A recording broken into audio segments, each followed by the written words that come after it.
উচ্চতৰ মাধ্যমিক বিদ্যালয় আমি ৩ আমাৰ আজি প্ৰকল্পটো হৈছে বৰষুণৰ পানী সংৰক্ষণ আৰু সৌৰশক্তিৰ ব্যৱহাৰ।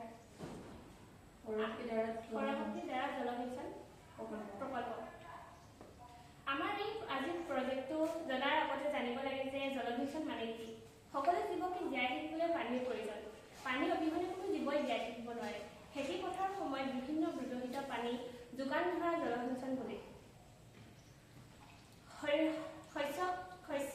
শস্যভেদে মাটিভেদে আৰু বতৰ অনুযায়ী পানী যোগানৰ সময় আৰু পৰিমাণ বেলেগ বেলেগ হ'ব পাৰে।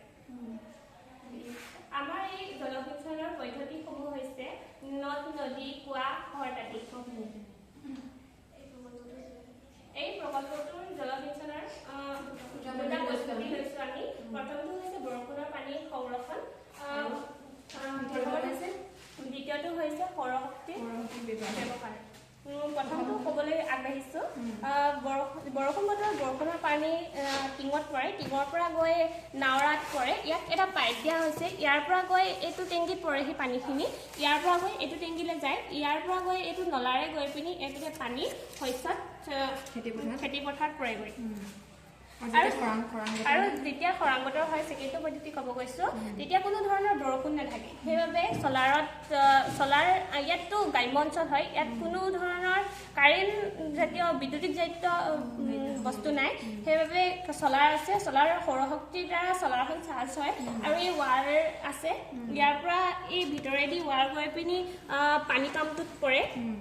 পানী পাম্পটোৰে কুঁৱাৰ পৰা পানী উলিয়াবৰ বাবে সহায় কৰে। আৰু ইয়াৰ পৰা পানীখিনি গৈ এইটো টেংকিত পৰি ইয়াৰ পৰা এই পাইপেৰে গৈ আকৌ ইয়াত খেতিপথাৰত পৰেহি।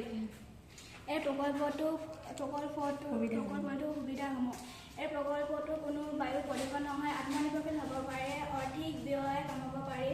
যিহেতু দুৰ্গম অঞ্চলত কোনো বিদ্যুৎ ব্যৱস্থা নাই, সেইবাবে বৰষুণৰ পানী সংৰক্ষণ আৰু